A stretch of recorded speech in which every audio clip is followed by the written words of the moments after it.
ఇప్పుడు అమ్మవారు ఎలా ఉంటుంది? కొణత్కాంచీదామా కరికలభ కుంభస్తననత పరీక్షేణ మధ్య పరిణతి శరచంద్రవదన ధనుర్బాణాన్ పాశం శ్రేణిమపి దధాన కరతలై పురస్తాదాస్తాన్న పురమతితు రాహో పురుషిక.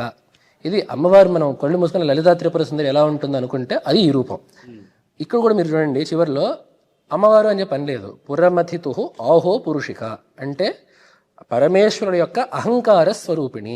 అహంకారం అంటే అక్కడ ఏదో మనం అనుకో అహంకారం కాదు, నేను పరమాత్మగా దీన్ని ఇప్పుడు సృష్టించి పోషించి లయింప చేయాలి అని పరమాత్మ ఏ స్వభావాన్ని ఆశ్రయించి అయితే చేస్తాడో అది అమ్మవారు అని. కాబట్టి ఎంత లోతైన భావన. అలాగే చమత్కారం కూడా మలయమరు ధనుః పౌష్పం మౌర్వీ మధుకరమయి పంచవిశిఖా వసంత సామంత మలయమరుద్ ఆయోధనరథ తథాప్యేక సర్వం హిమగిరి సుతే కామపి కృపాం అపాంగాత్తే లబ్ధ్వా జగదిదం అనంగో విజయతే. మామూలుగా ఎవడైనా ఏమైనా గెలవాలంటే వాడికి ఒక లెక్క ఉంది. ముందు వాడికి బలమైన శరీరం ఒకటి ఉండాలి, శారీరకమైన బలం ఉండాలి, మంచి ఆయుధ పుష్టి ఉండాలి, మంచి సైన్యం వాడి వెనకాల ఉండాలి, వాడి తోటి రాజులు వాడి సామంత రాజులందరూ కూడా బలమైన వాళ్ళు అయ్యి ఉండాలి. ఇది లెక్క. దీని ప్రకారం ఇట్లాంటి రాజ్యాలు సైన్యాలు ఉండే మహారాజులు భూమిలో ఒక